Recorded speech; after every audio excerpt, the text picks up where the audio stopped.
And the father, who had been on Corbin and managed to survive but not become Sith, is trying to leave with the son.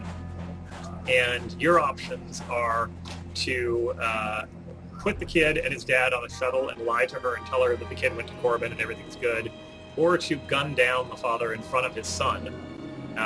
And it's one of those ones that a lot of people hesitate about, and even once they do, we see many players say, oh, whoa, I didn't think that would actually happen, and then start to go down a lighter, nicer path. And of course, some people just giggle, because there's always those people. I'm going to go turn this in. We're turning this in here? Where am I turning this in? See, I'm talking to you guys. I need to pay attention to where I'm supposed to be going for this. Oh, I'm supposed to be going way, way, way away. Kind of at the end of our demo stuff. Yeah, this is actually past review for the demo. But Can't talk now. I'll just drive around and Steven can ask questions. I have no idea what the answer to this.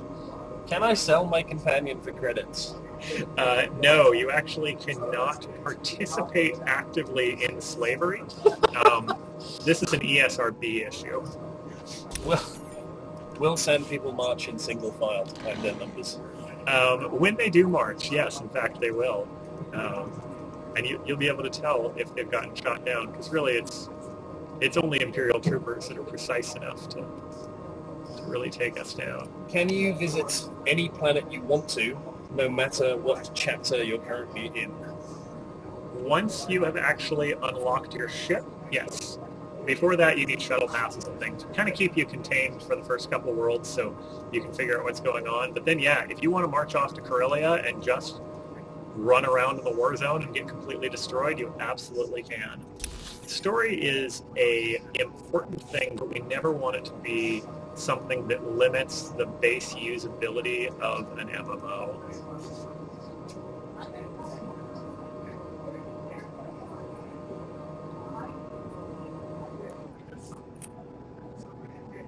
Will there be RP PvP servers? I don't know, like we haven't announced anything for it, but I like them. You know, I always want to have a pop-up at the beginning that explains to them what it means, because a lot of times my RP PvP server is filled with guys killing me and going, what's RP? But I think that the Old Republic is a great place for role players. We put a lot of work into making sure that that we have support for that sort of thing. So you guys know, I'm actually the guy who's walking in the games when he's actually playing, because it's not good role playing to run. So I am in support. We haven't made any official announcements around it yet. This is a good question for the current build. What happens when you die? Oh my god. Yeah, let's go get me killed, huh? One of the things that we did a lot of work on really trying to shift was, in fact, the death system. So James Owen, who's our erstwhile director, you know, we're talking about the guy who made Baldur's Gate games and Dragon Age, and he likes to kill players. He has a very firm belief that if you can't die, the game becomes very boring very quickly. So he wanted to make sure that we had a death system that would work for that, because the problem is, if you're gonna, like I say, oh, he's elite. He'll probably take me. I can't attack the Bantha. Okay. If you're gonna let players, here we're just gonna make this really fast. Liz can't help me now. Hey, creature. Okay, he's just gonna eat my head for a little while. Wow, really? It is really funny because I was watching the press guys get like killed constantly, and I just assumed everything was super brutal right here. So we're gonna watch him munch away at me. He's not the scariest elite I've ever faced.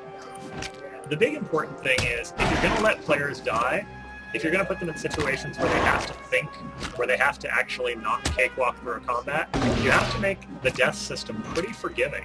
When you're playing a single-player game, you don't even mind cranking up the difficulty on some of this stuff, because if you do happen to die, you're just going to reload, right? Your penalty is as much as your computer handles the reload piece. So even on the worst thing, you know, maybe 20, 30 seconds, you're back in the action. If every time that you're going to die, you have a huge penalty, you have to run back a long ways, players are going to get very mad very quickly. So we still have the Return to Med Center, which you can do. But we've also added in the medical probe.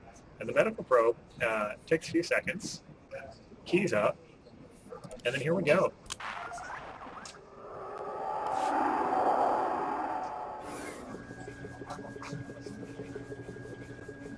So I now have 12 seconds that I can run off to someplace that's not aggro. So I'm fully stealthed at this point, and it's like a super uber dev stealth, like players can't see you, nobody can see you, you're all cool. And obviously, we know that every player class has a out-of-game heal, so you can heal yourself right back up, get right back into the action. It's actually possible to do some pretty fun stuff with this. Playing on our current build, me and one other guy ran a 4-man heroic by ourselves using some clever, okay, we'll die here and it's perfectly fine to res and have one guy try to do a thing while another guy dies. You distract that guy and run the elite round in circles. It's fun and it gives you a lot of flexibility and it makes death less of a fear. The more you die, the higher, sort of a traditional old PvP way, the more you die, the higher the timer goes up. So eventually it might take you 10 minutes for your med thing if you were dying constantly as we were. Question about Corellia. Does Corellia serve any other purpose other than being a, well, he thinks it's a war zone. Maybe he means Alderaan. I'm not 100% sure. So Alderaan is a war zone and has a full, giant, amazing planet that you guys are probably going to get to see a lot of footage of from the show floor because we're actually showing some really cool stuff from Alderaan behind closed doors. So look for your press sites for that. Corellia is not a war zone. Corellia is a huge, amazing city that is the culmination of one of the biggest war scenes in all of Star Wars and definitely the biggest one in our game. Another question, will there be any world bosses? There are world bosses. I'm not sure where the world boss is in Tatooine, or I'd go find him for you. I went and got to fight the one on Droman Koss the other day, and it was really fun on the server because the testers don't know where he was. I didn't know where he was because combat guys just put them in there. So we all wandered through a swamp. We formed a raid group. We got 10 of us together, ran around, found the world boss, and we'd spread out to try to fight him. So I was part of the 3 guys who almost got stomped flat because we were by ourselves. Luckily, again, I was an assassin, so I just stealthed and hid under a rock. Hold on. Okay. Do you want to talk at all about release date? I know everyone wants to know about it. Sure. We are not making any new announcements about the release date at the show. And are we still on track for 2011? We are on track for 2011. We were going to talk about the release date, but Steven said it would be funnier not to. Thanks for blaring.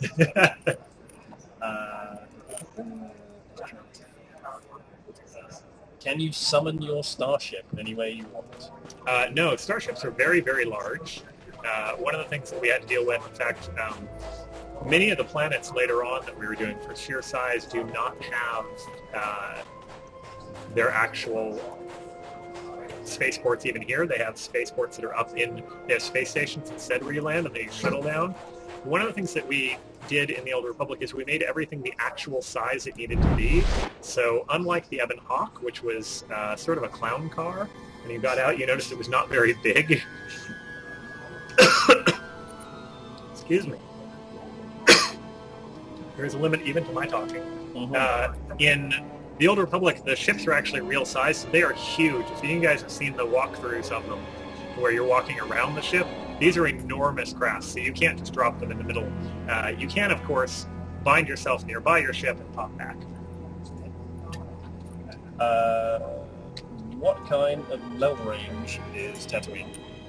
Tatooine, I believe, is around, and don't quote me on this, and it could change. All things are good. None of this is true.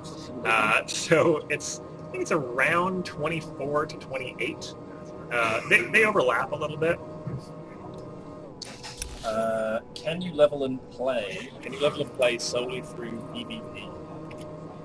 You really can't, because all of your gating things are class quests. So you absolutely can level through PvP. In fact, there's something fantastic about finishing a PvP quest, a PvP match, and then getting your level.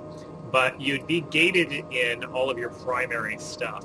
So once you were off of the capital worlds, so once you were past Coruscant and Droman Koss, you could do it, but it would be a pretty bad way to play. Pretty open question. Can you talk about the Bounty Hunter advanced classes? I can. So the Bounty Hunter has two advanced classes, which is the Powertech and the Mercenary. So if you take a look at my little tree here. So the Powertech has 3 PCC, Advanced Prototypes, which are really about your gadgeteer, Shield Tech, if you're trying to go tank, and then Firebug, which is, as it sounds, I like fire. Fire, fire, fire. If you want to just be really, really good at your flamethrowers, at your explosions, all of that stuff, more sort of control and AoE, you can go into this one. The Powertech is really about your gadgets and your utilities. It really goes into the Mercenary to be just your heavy, high-powered. I've got 2 guns and I'm going to do a ton of damage.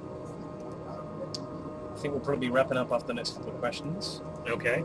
Stephen is bringing us just trying to find a couple more. A couple more fantastic questions.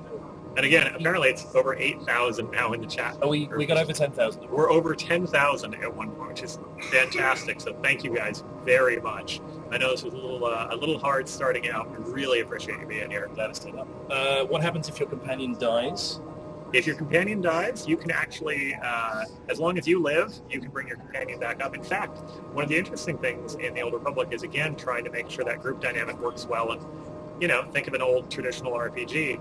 If anybody in your group survives, they can res everybody else, including the companions. If your companion is the only one left that survives, you're wiped. It's worth mentioning that the graphic settings in the game are turned down a little bit to make sure that we get high performance, which is why you're not necessarily seeing all the shadows you might expect. In addition, we're obviously streaming this live, so you're probably seeing a sort of degraded picture as well. Did you guys all hear all those disclaimers? Yeah, just throw those disclaimers in. Yeah, so if you didn't, basically saying this is not what the game looks like when it's not streaming live. We have the graphics turned down a lot to try to get a little bit higher feed, and our internet connection is a little tight here. There are a lot of people at E3 using the interwebs, and as we know, they are giant tubes and they get filled with things.